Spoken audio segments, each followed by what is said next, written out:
Panamá Hoy.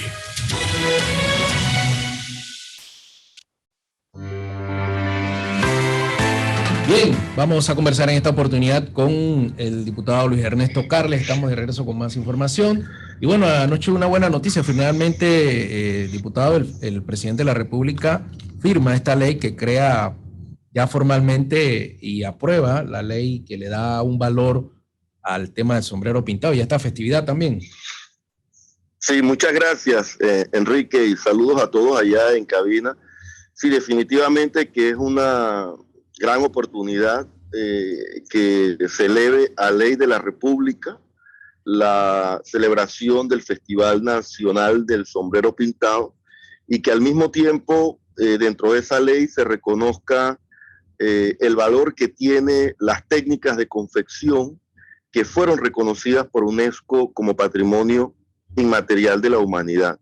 En esta misma ley, de igual manera, se hace hincapié a las estrategias o políticas públicas de manera transversal que debe desarrollar el Ministerio de Educación, el Ministerio de Cultura, de igual manera el Ministerio de Desarrollo Agropecuario. Y para los que nos escuchan, Ministerio de Desarrollo Agropecuario, bueno, porque el sombrero pintado es la única pieza artesanal que a través de ese reconocimiento de la UNESCO se hace con fibras vegetales. Entonces aquí también entra un tema agrícola de poder proteger el cultivo de estas plantas vegetales y poder preservar esta transmisión oral que es la que al final, después de una tarea familiar o de un tejido o de unión de tejidos, queda entonces esta pieza artesanal utilizada por todos los panameños. Así es que nos sentimos muy contentos de que se haya sancionado esta ley y que significa al final esta tarea artesanal una sostenibilidad económica para cientos y cientos de familias en el distrito de La Pintada. Mucho se cuestionaba en su momento que, o se hablaba, recuerdo que conversamos de que por tantos problemas que hay en el país y hablaban del sombrero pintado. Bueno, objetivamente, cuando tú fortaleces nuestras economías locales, de igual manera puede haber un diputado que presente una ley sobre tecnologías electrónicas o tecnologías de información. Pues yo siempre uso ese paralelismo porque a veces queremos desmeritar la economía de nuestros artesanos.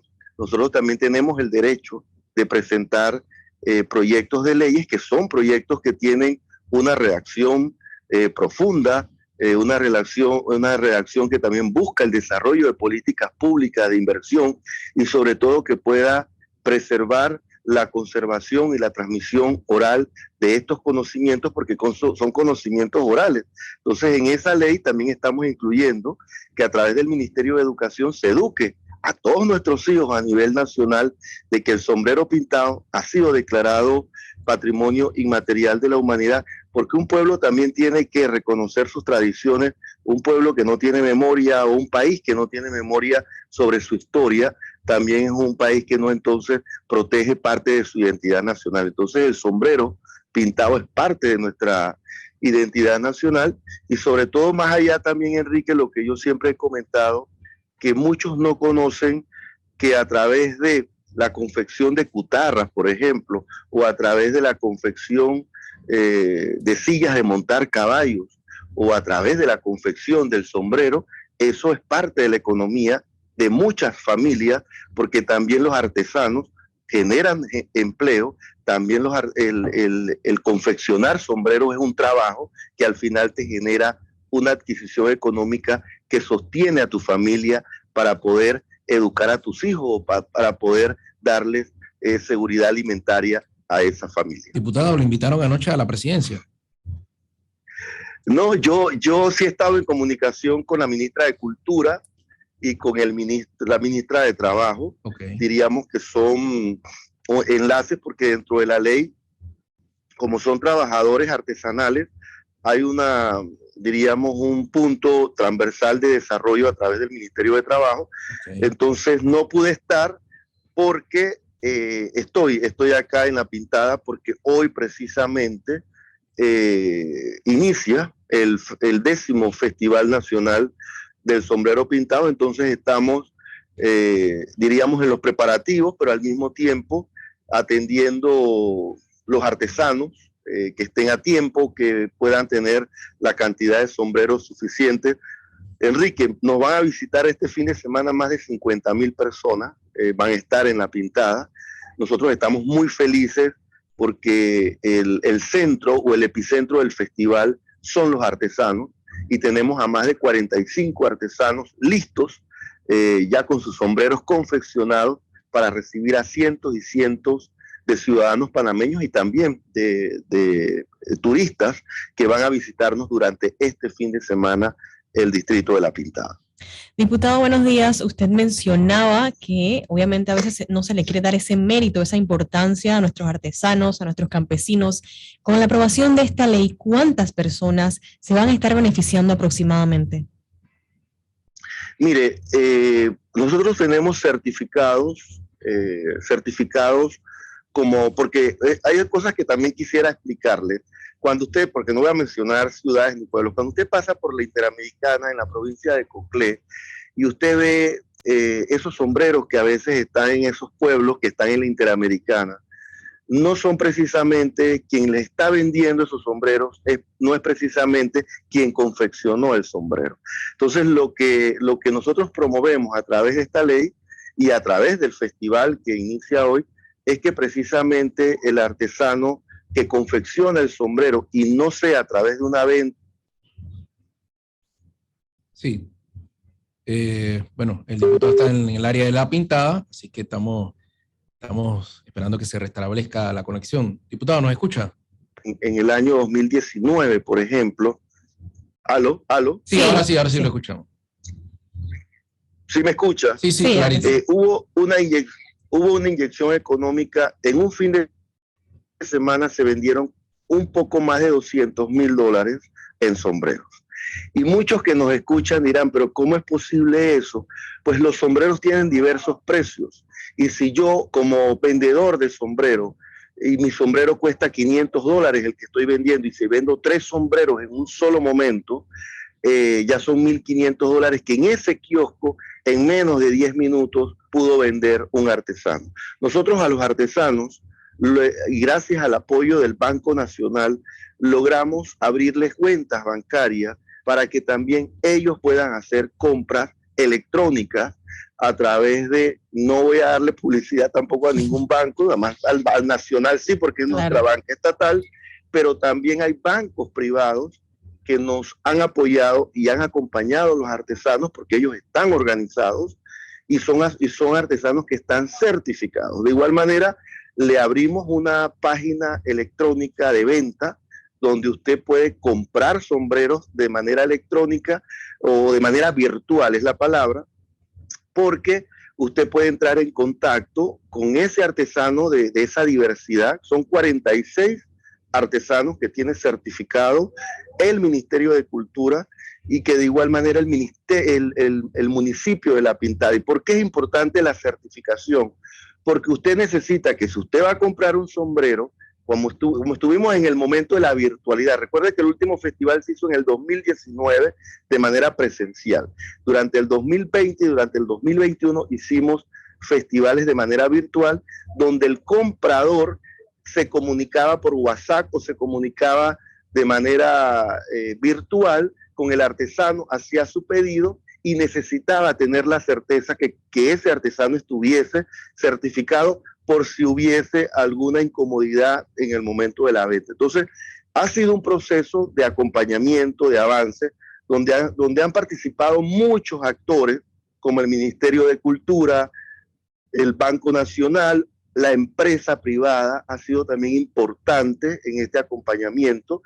Y sobre esa pregunta que usted me hacía, detrás de cada artesano hay una familia, hay 20, 25, 30 personas, porque no solamente se beneficia el que confecciona el sombrero, también hay lugareños en La Pintada que se dedican a sembrar el junco, la chonta, la bellota, la chizná o las plantas vegetales, y esas plantas que ellos siembran se encargan de cultivarlas, de preservarlas, y después también ellos se dedican a la venta de esas plantas, y quienes les compran esas plantas son precisamente los artesanos. Así es que es como una economía familiar que incluye a muchas personas y que inyecta la economía de manera directa, no solamente en el distrito de La Pintada, porque todos esos artesanos que se benefician directamente también consumen diversos productos en Penonomé, en la provincia de Coclé. Así es que es una inyección que tiene una connotación importante y que nosotros defendemos porque es, diríamos, la preservación de la tradición oral, pero al mismo tiempo la consonancia de poder entender a nivel nacional, como hay otras artesanías a nivel nacional, que tiene un beneficio directo a la economía. Y quisiera decirle algo, mire, en el desmérito, porque hay personas que desmeritan también a los artesanos, ser artesano es como ser un ingeniero, o ser artesano es como ser un médico, porque las ocupaciones laborales no necesariamente responden a qué nivel de preparación profesional tienes tú en una universidad. Las ocupaciones laborales responden en qué tú eres experto.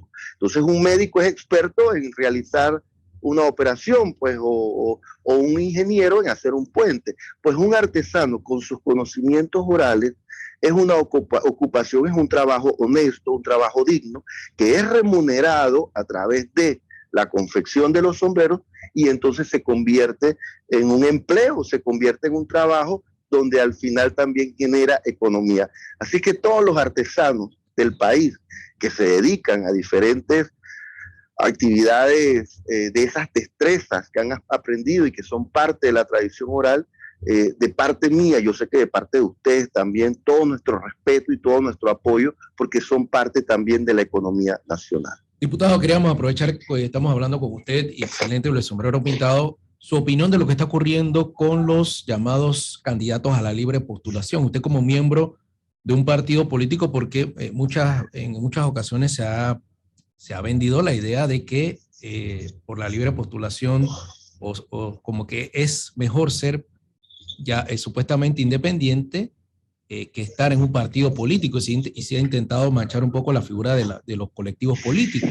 ¿Cómo ve usted este escenario de estos candidatos que han hecho trampa con el sistema? Bueno, sobre ese tema he estado un poquito alejado estas semanas, pero usted sabe por el tema que estoy con esto del Festival del Sombrero, pero como usted sabe siempre he sido muy crítico, y sobre todo manifestar que eso es totalmente lamentable.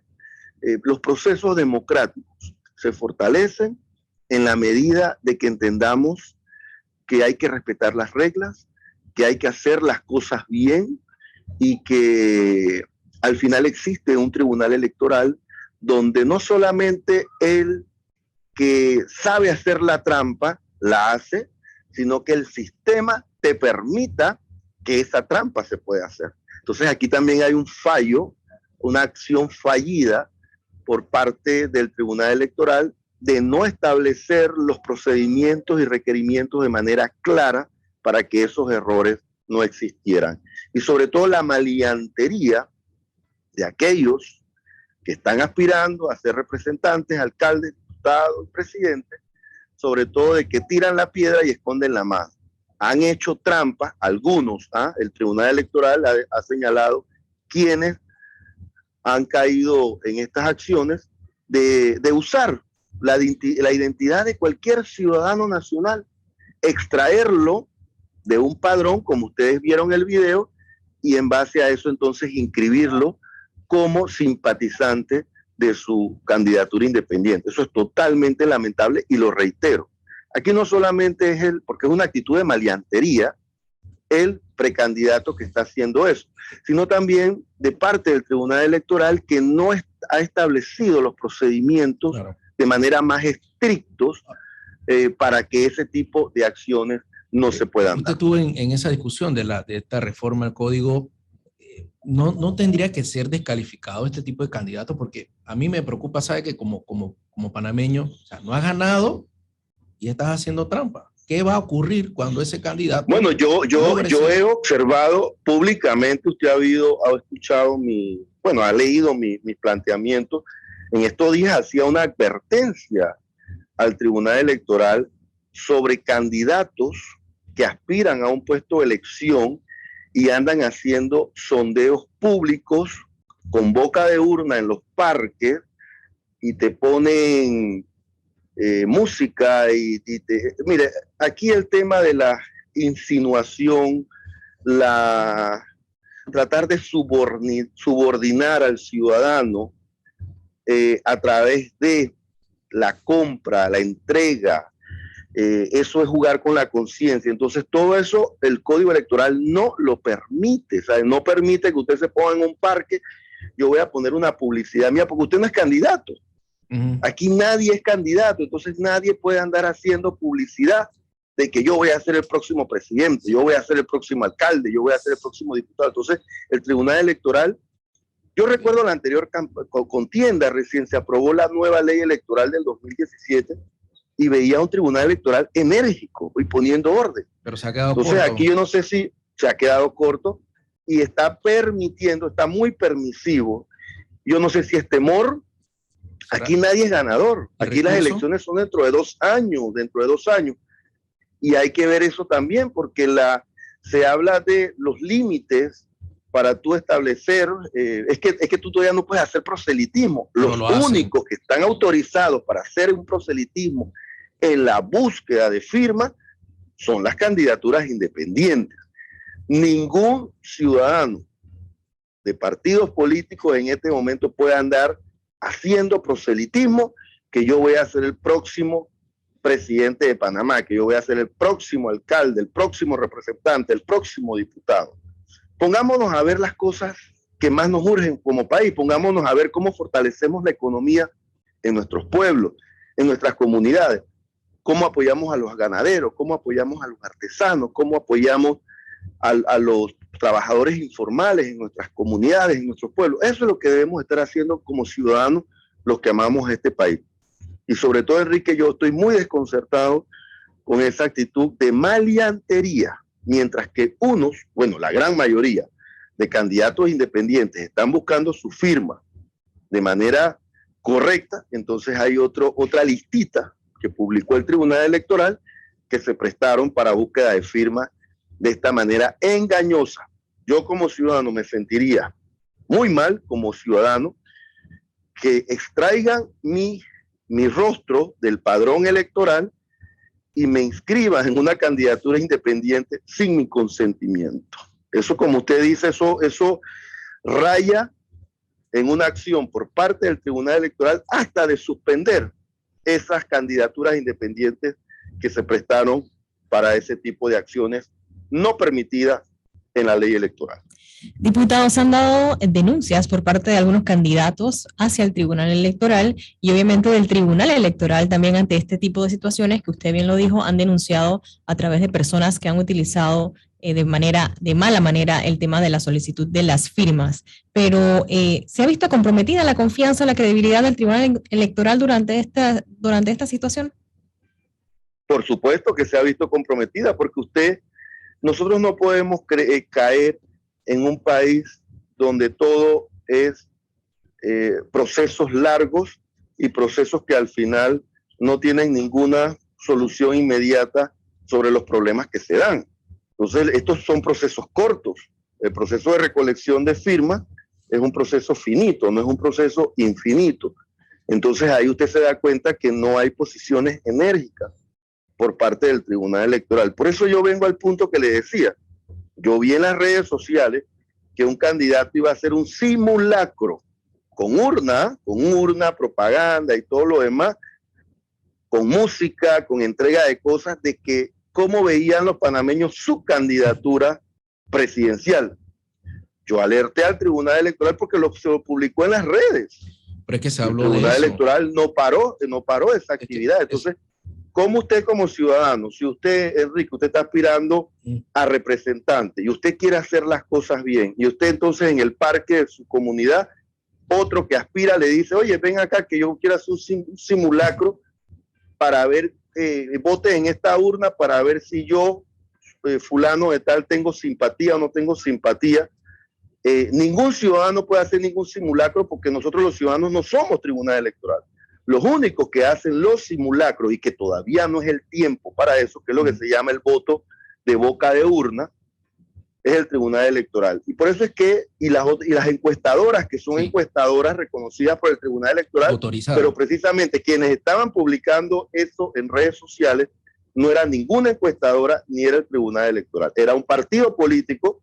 Y ahí es donde el ciudadano debe entender que en este momento lo más importante es ver cómo entre todos solucionamos los problemas que tiene este país, que son muchos. Me gustaría definir su opinión un poco porque, y en la línea de lo que le preguntaba a Giselle, o sea, yo no sé, usted me dice, se quedó corto el tribunal, no tiene autoridad, se cuestiona la transparencia, ¿qué ha ocurrido? No tiene los recursos, porque todo lo que usted denuncia está reglamentado. Yo recuerdo estar... Bueno, sí tiene los recursos, Enrique, sí tiene los recursos porque se han aprobado los presupuestos debidos y que ha solicitado el Tribunal Electoral, se han sustentado y se les han entregado, ¿no?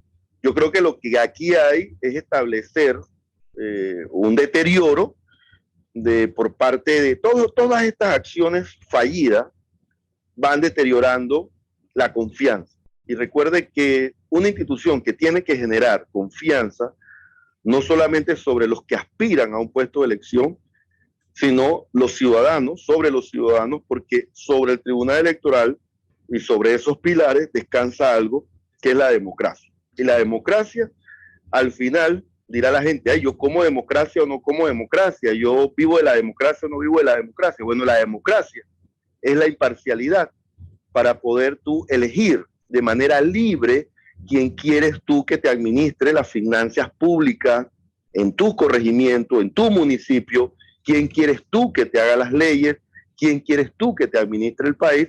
Entonces, en base a eso se va construyendo un proceso. Entonces, por supuesto que estas acciones van a quitarle legitimidad a un proceso porque lo van empañando. Y cuando llega un momento que se va perdiendo la confianza, entonces nace el antónimo, ¿no? Nace la desconfianza de aquellas personas que van sintiendo mi voto es confiable, mi apreciación es confiable. Entonces aquí yo sí siento que aquí tienen que haber declaraciones, no solo declaraciones, porque no puedes entrar también en una negación. Yo he sentido al Tribunal Electoral en un estímulo de negación, de que sí pasó, pero vamos a corregir, pero esto, o sea, esos peros no pueden existir. Por eso la ley es clara, y si la ley es clara, entonces tiene que haber consecuencias para aquellos que infringieron las normas, ya sea aspirantes a esos puestos de elección o al mismo tiempo también funcionarios que no supieron hacer las cosas bien, porque tú contratar un app, tiene que haber un proceso de contratación pública, de licitación, pero también tiene que haber un proceso de verificación técnica por parte de los que estudiaron ese pliego de cargos y verificaron que ese app que iba a comprar el Tribunal Electoral era seguro y confiable. Entonces ahí también tienes que hacer una evaluación de esos funcionarios o esos trabajadores que estuvieron a cargo de ese proceso y ver qué pasó. El país requiere, y yo como ciudadano y como diputado exijo una explicación. Y yo creo, Enrique, que tú también como ciudadano y usted también como periodista, la que te acompaña en cabina, estará esperando que Gisela, que nos den una explicación, pero no una explicación de negación ni con peros, sino una explicación con consecuencias que podamos decir todos, de veras se verificó, hubo un error, este error tiene estas consecuencias, no solamente para funcionarios del Tribunal Electoral, sino para aquellos que se prestaron para jugar con los rostros, porque juegan con los rostros de las personas sin consultarles, y habría que ver todas esas personas que se incluyeron de manera alterada, ¿sabe? Que no fueron consultadas, a ver qué opinan esas personas. Esas personas, si usted las entrevista, Enrique, se sentirían indignadas, claro, que utilicen su identidad y que los incluyan en un padrón como facilitadores o reconocedores de una candidatura independiente. Oye, honorable, hemos abusado del tiempo con usted, pero para finalizar, el ministro de Seguridad decía en su momento que cuando no ha avanzado la ley en la Asamblea, que los criminales están detrás de que no se apruebe la ley de extinción de dominio. Mire, la ley de extinción de dominio es una herramienta para los operadores de justicia. No es una ley que estamos proponiendo los diputados, es una ley que fue un proyecto de ley que fue, diríamos, redactado por el Ministerio de Seguridad, el Ministerio Público, el órgano judicial.